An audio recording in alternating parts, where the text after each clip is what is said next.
Прокурордың негізгі ең бір міндеті ол ана қылмысқа жауапқа тарту емес. Оның негізгі міндеті қай салада болсын заңдылықты қадағалау. Судьялар ол халықтың ары, ұяты. Халықтың ары мен ұятына ешқандай дақ түспеу керек деген түр сондай талап қойып отыр. Сот жүйесі неғұрлым тәуелсіз болса, соғұрлым соттың шешімі әділетті болады.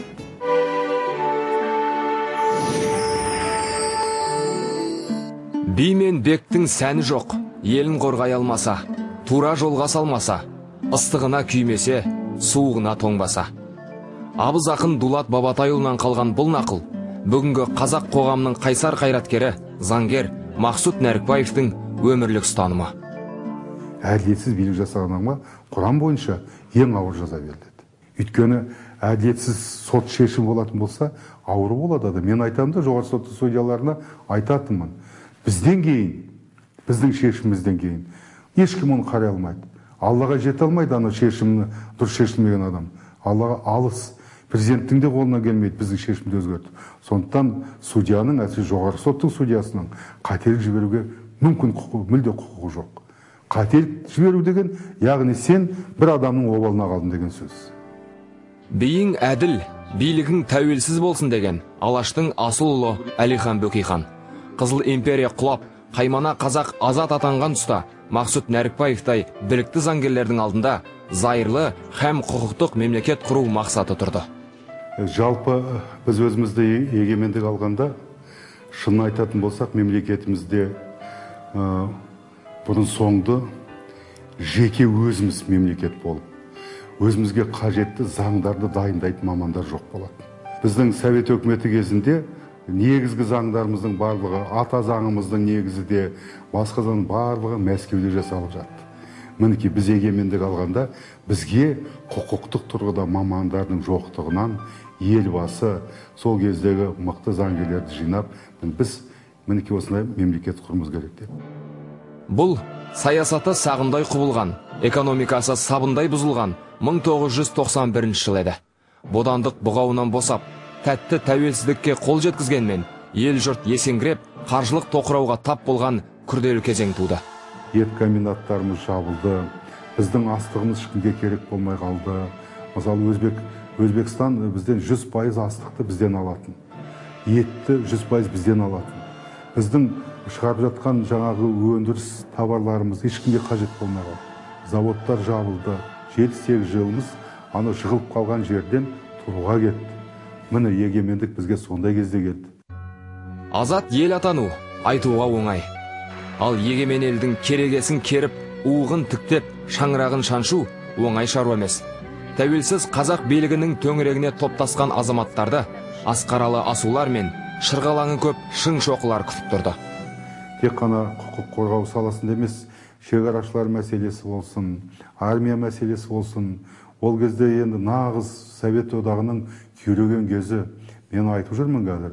Біздің егемендігіміз, біздің қазақтарға, қазақстандықтарға Совет одағы деген империяның күйреген қаңқасында ғана келді. Саяси тұрғыда, мемлекеттік тұрғыда, әлеуметтік тұрғыда, экономикалық тұрғыда ноль дейді ғой, тап-таза қылып қабылдадық біз. Қираған қаңқасын алдық біз.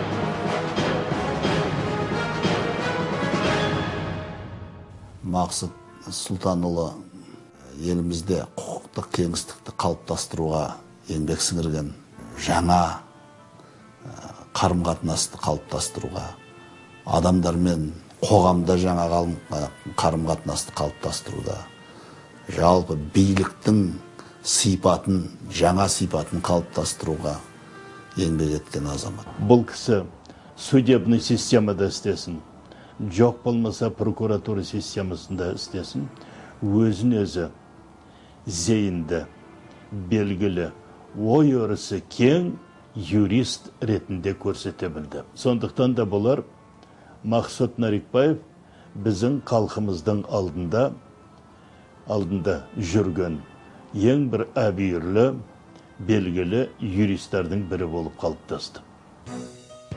Жылдар жылжып жатты. егемен ел етек жеңін жинап, бұлыңғыр болашақтың тұманы сейіле бастады.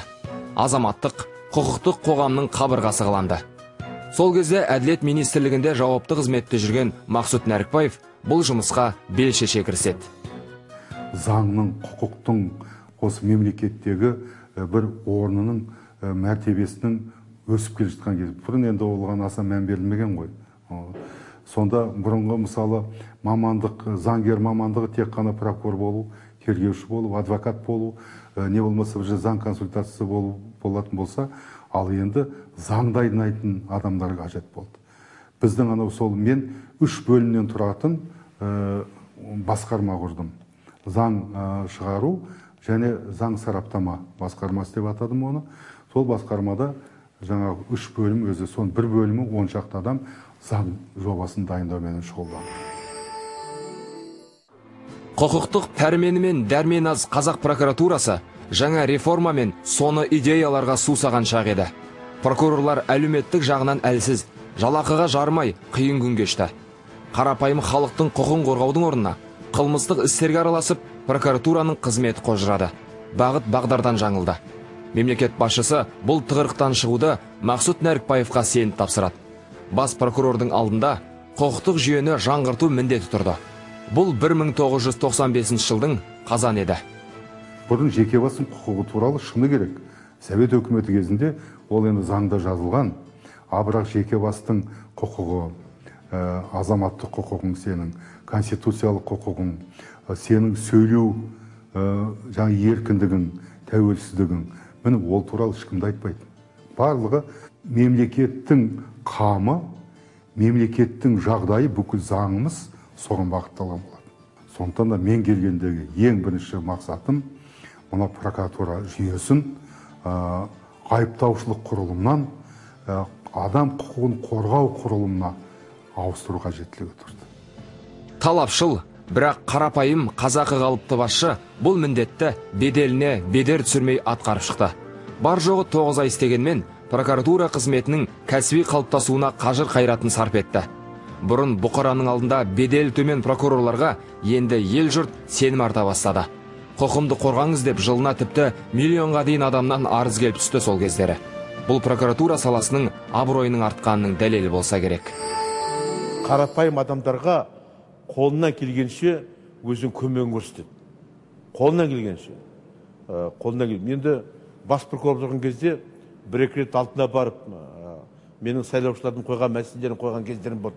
Сонда үкіметтің қаулысын заңсыз екенін көрсетіп, соны бұзуға байланысты ұсыныс енгізіп, жаңағы азаматтың әділдігін шешіп бергенін білемін.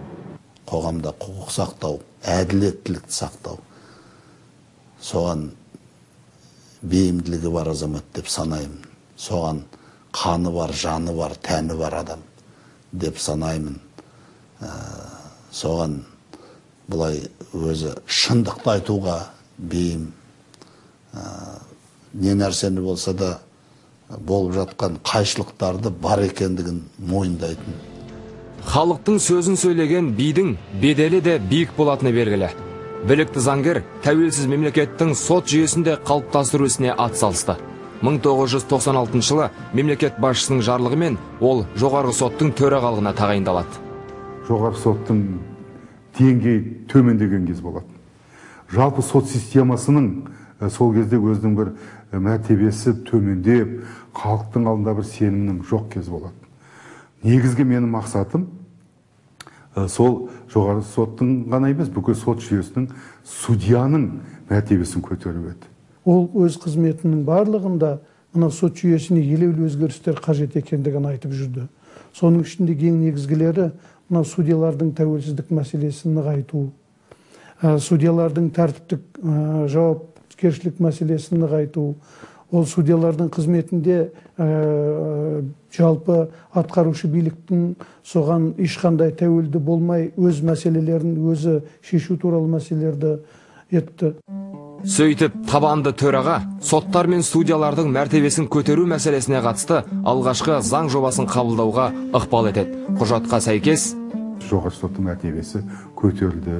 олардың еңбек ақысы да, әлеуметтік мәселесі де бәрі шешілді, Құдайға тәуба. Кеңес дәуіріндегі сот жүйесімен қазіргі біздің осы тәуелсіздік жылдарындағы сот жүйесінде біраз үлкен өзгерістер болды.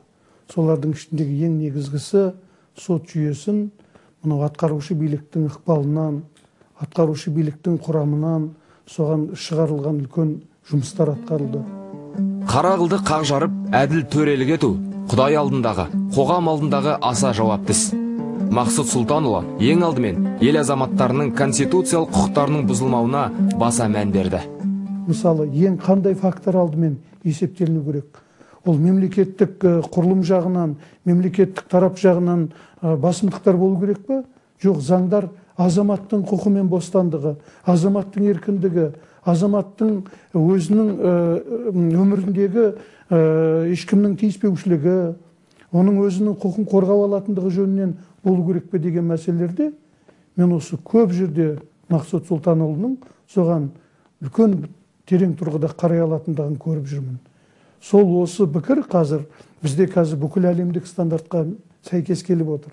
Азаматтың құқы көбірек қорғалу деген мәселені сол Мақсұт Сұлтанұлы алғашқы кезден айтып келген сондай көрнекті қайраткер болды деп мен өзім есептеймін. Туралық бұл хақтың мейірі деген шығыс ғұламасы Сайыф Сарайи. Тура билерді қазақ халқы қашанда құрмет тұтып, хандай қадірлеген. Кеңестік жүйе кезінде және азаттықтың бастапқы жылдарында соттарды халық, кейін облыстық мәслихаттар сайлады. Бірақ уақыт өте келе бұл жүйе ескірді. Өзгерту қажеттігі туды.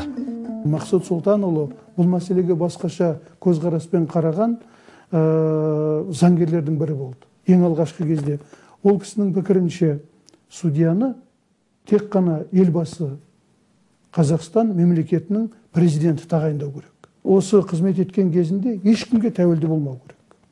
Ана өзін жоғары жақтан ұсынды деп, немесе өзі сайлаған электоратқа, немесе өзі сайлау кезінде өзін көмектескен деген мағынада емес. Тек қана елбасына ғана, елбасының жарлығымен қазір сондай жүйелі түрде бізде қалыптасқан судьялардың қызметіне тәуелсіз болуына біздің мемлекетімізде үлкен қадамдар жасалған. Иә, азаттық алғанға дейін жалақыға жармай, қоңыр төбел күн кешкен судьялардың тіпті халықаралық сот тәжірибесіндегідей қызметтік киімдері, яғни мантияларда болмады. Бұл ретте Мақсұт Нәрікбаев өз идеясын сұнып, судьялар үшін арнайы мантия тіккізеді. Және бұл қара жамылған адамның киіміндей қара емес, салмақты күрең түс болғанын қалайды. Жоғары сотқа келгеннен кейін бір айдан кейін менің әлі есімде 26 июльде ма келдім жұмысқа, 25 июльде шілдеде біз президиум өткіздік, жоғары соттың ашық президиум өткіздік. Онда ең бірінші рет біздің мемлекетіміздің тарихында судьяларды мантияға кигізіп, бірінші рет бүкіл газеттерде жарияланып, бүкіл халық телевизордан көріп, соттың сот екендігіне көздері жетті. Бұдан бастап сот билігі деген, нағыз сот билігі бұл мемлекеттік үш биліктің бір билік екендігіне сол уақытта көзін ашты. Бұл сонау 1904 жыл салынған аурухана ғимараты болатын. 1997 жылы қазақтың елордасы Алматыдан Ақмолаға көшірілген тұста жоғарғы сотта жыл орнын суытып, қысы суық арқа жеріне аттанады. Ат төбеліндей бірен-саран судьялар осы ғимаратқа орналасады.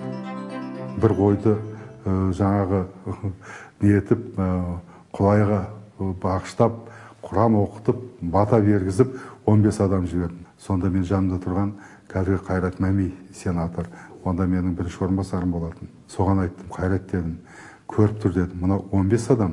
Енді 2 жылдан кейін, тура осылардың Астанаға барған адамдарының саны 2 жылдан кейін ең кемінде 15 мың адам болады.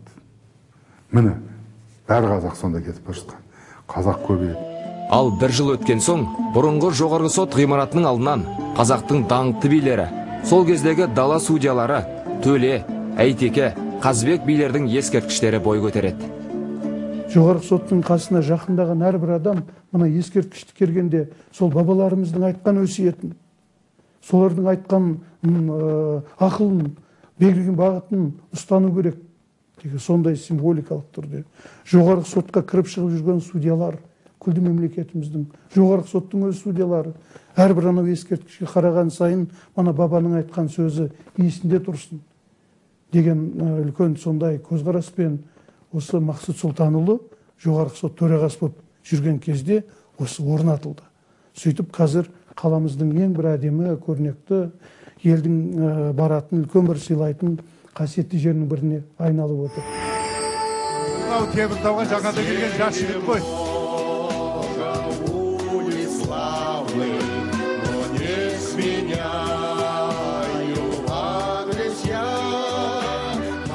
Жалын атқан жастық мезгілін Мақсұт Нәрікбаев естен кетпес ең бір бақытты шақ санайды. Өйткені 18-ге енді толған бота тірсек бозбала металлургтер қаласы Теміртауда сол кездегі еңбекқор да жігерлі жігіт бүгінгі елбасы Нұрсұлтан Назарбаевпен танысады.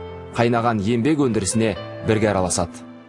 Нұрсұлтан Әбішұлы, ол кезде Нұрсұлтан дейтініміз, ол өзінің группасыменен горновые доменных печей деген мамандық бар. Шойын балқытушы, сол мамандықты. Ал менің мамандығым темір қыздырушы дейді. Мысалы, солардың балқытып шығарған темірін, шойынын, болатты біз прокаттық стандарға дайындаймыз. Жастайынан еңбекке араласып, өзі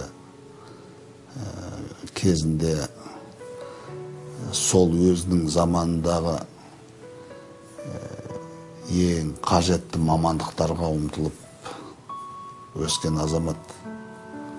Оның өмірбаянында еліміздің тұңғыш президенті Нұрсұлтан Назарбаевпенен біріншіден құрдас, бір жылғы төл, екіншіден сол кезде 17-18-дегі жігіттер Қазақстаннан жиналып, Қазақстанда осы металлургия саласы қалыптасып жатқанда, Қазақстан магниткасы, Теміртаудағы магнитка деп дүрілдеп жатқан кезде, сол жас өрендер Украинаға бірге барып оқу бітіріп, сол кезде металлургтың мамандықтарын бітіріп келгендігі де бар, оны баспасөзде айтып жүреді. Соның бәрі де өмірдің жақсы мектебі болған болар. Иә, сөзсіз. Бұл өмір мектебі Нұрсұлтандай, Мақсұттай азат елдің іргесін қалап, халқының қамын күйттеген сақа саясаткерлер мен қажырлы қайраткерлерді қалыптастырды.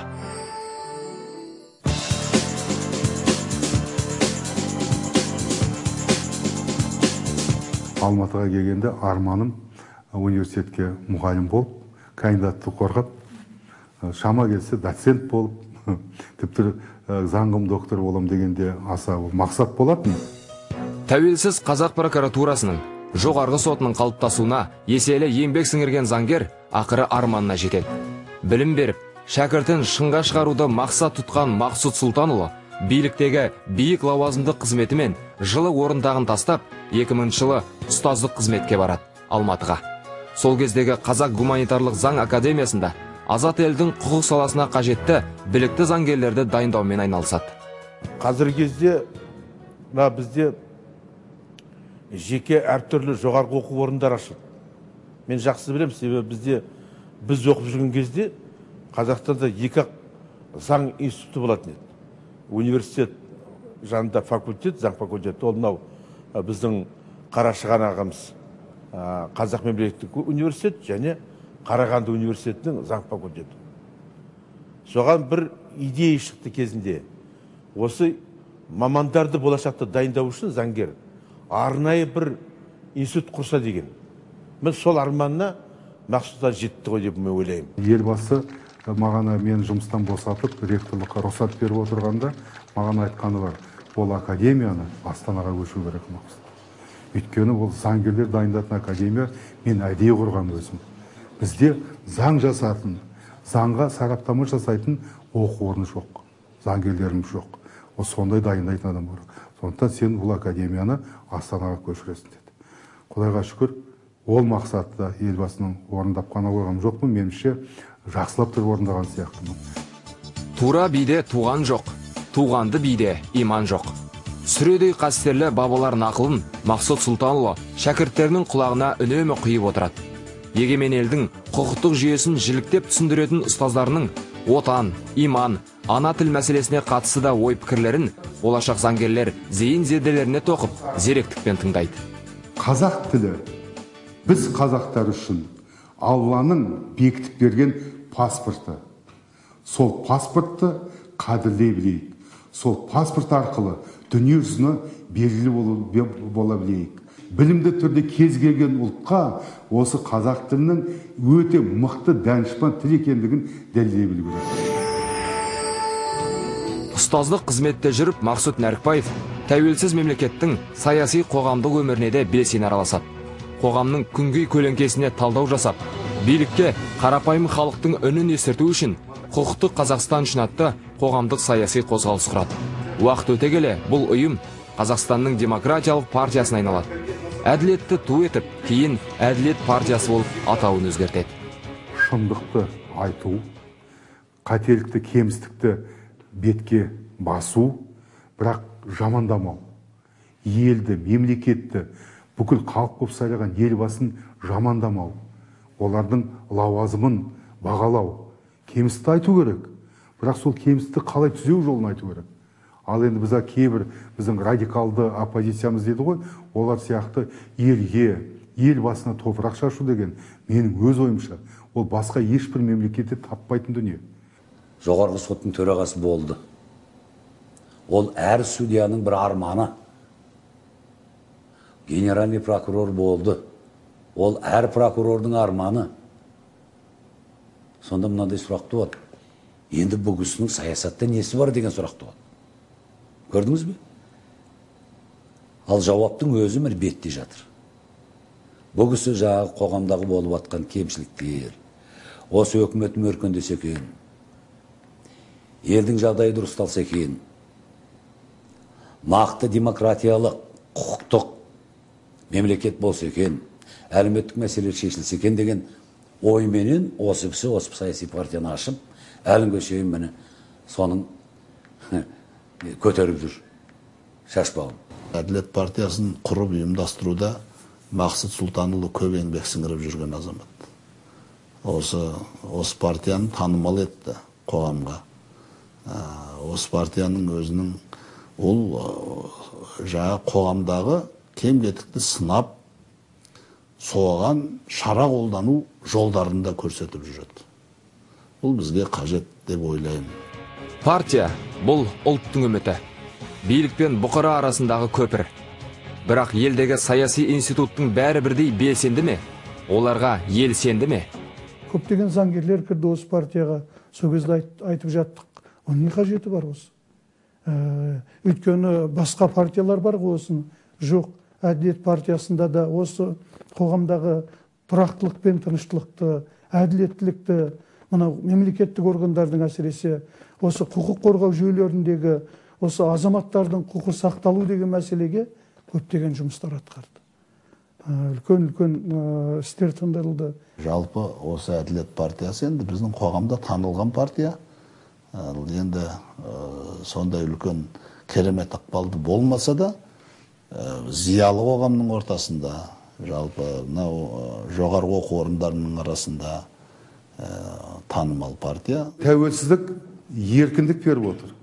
Мені бүгін саяси партияны басқарып, қажетті жерінде, мысалы, мемлекетіміздегі кемістіктерді айтып, қажетті жерінде сол кемістікті жою шешімін ұсынудың барлығы осы еркіндіктің арқасында.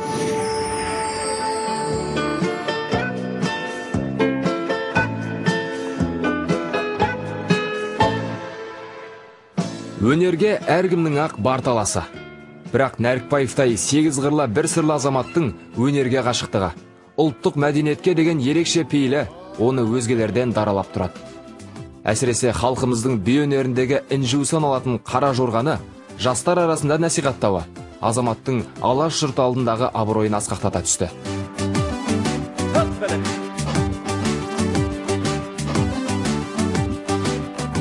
Жалпы осы біздің қазақтың бір намысын ояту, немен оятса болады деп жүрген ғой. соны ойлап бір мынау президенттің мәдениет орталығында қара жорғаны билегеніміз бар, Мырзағали Жолдасбеков басқарып. Сонда ой туды. Осы халыққа қалай жеткізсек болады деген. Сол ойды өзімнің осы жердегі жас достарымменен, студенттермен ақылдасып, солай шықтық. Ұстаздың ұсынысын шәкірттер құп алып, қызу қолдап, ұлттық бимен көпті таңғалдыруға бел байлайды.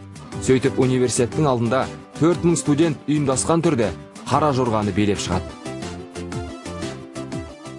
Мысалы, той домалақ өзбектің биінен басталып, сығаның биімен аяқталып жатады. Ортасына билемейтін бір биіміз жоқ. Әр ұлттың биінен. Ал қазақтың би биленбейді. Бұл қара жорға мен қазір жалпы осы сіңіп кетті енді. Тек қана тойда билеп жатқан жоқ, ол енді ресми кейбір үлкен шараларда да қолданып жатыр. Мақсұт Нәрікбаев бүгінде 71 жаста. Бар ғибратты ғұмырын тәуелсіз елдің гүлденуіне, демократиялық қоғамның қалыптасуына жұмсады ел куә. Тәуелсіз жерде туылып, тәуелсіз елде өмір сүрген бүгінгі ұрпақ бақытты дейді қайраткер. Біздің ұрпағымызға Алла тағала осы егемен Қазақстанның іргетасын қалауменен қабырғасын қалауды бұйыртыпты, біз қабырғасын қалап жатырмыз. Ал енді оның төбесін жабу, одан әгі шатырын жөндеп келтіру мемлекет, ол болашақ ұрпақтың қолында. Қадыр Мырзали ағамыздың бір сөзі бар екен: мен өмір сүріп жүрген жоқпын, мен өзім парызымды атқарып жүрмін деп. Осы сөзді мен Мақсұт Сұлтанұлы туралы айта аламын. Бұл кісі өзінің азаматтығы жөнінен мемлекеттің алдында болсын, жалпы жұртшылық қоғамның алдында болсын, өзінің парызын атқарып жүрген адам. Тәуелсіздігіміздің 20 жылдығына қосқан үлесі Мақсұт Сұлтанның өте көп. Оның болашақта тарих өздері ерекше баға берер деп мен ойлаймын. Азат елім айбат телге айналғын. Я Құдайым, қайрат телге айналдыр. Тіл қуатты, ой өрісті, жүрек кең. Бейбіт елдің көгіндерге жайнар күн деген өлең шумағы бар жас ақын Ізгілік Елшібайдың. Ал тегеурін тілді бабалар айтқан екен: халықтың қуаты бірлікте. Бүгінгі ел ағаларының да қосары бар. Дербес елдің діңгегі тату тірлікте. Біздің ұлттық идеологиямыз осы егемендікті берік ұстау болу керек. Елбасы айтып жүрсіз. Шында да басқа идеологияны қайдан іздеп қажет қанша? Ал егемендіктің негізінде біздің тілімізде, дінімізде, білімімізде, үш тілді ұлт болуымызда соның барлығы егемендіктің ішінде болу керек. Сондықтан ең негізгі мақсатымыз шында да осы егемендігіміз, біздің егемендігімізді мықтылау, осыны шайқалтпай, болашақта ешкім біздің егемендік тартып алмайтындай, міне сол біздің ұлттық идеология болу керек. Осы тұрғыда саяси партиямыз барлығымыз соған жұмыс жасауымыз керек. Құқығы қорғалған халық бақытты деген әйгілі ойшыл Эммануэль Кант. Азаттығына 20 жыл толған зайырлы қазақ мемлекетінің ынтымағы ырысты, бірлігі бекем болса, алда талай биік белесті бағындырары ақиқат.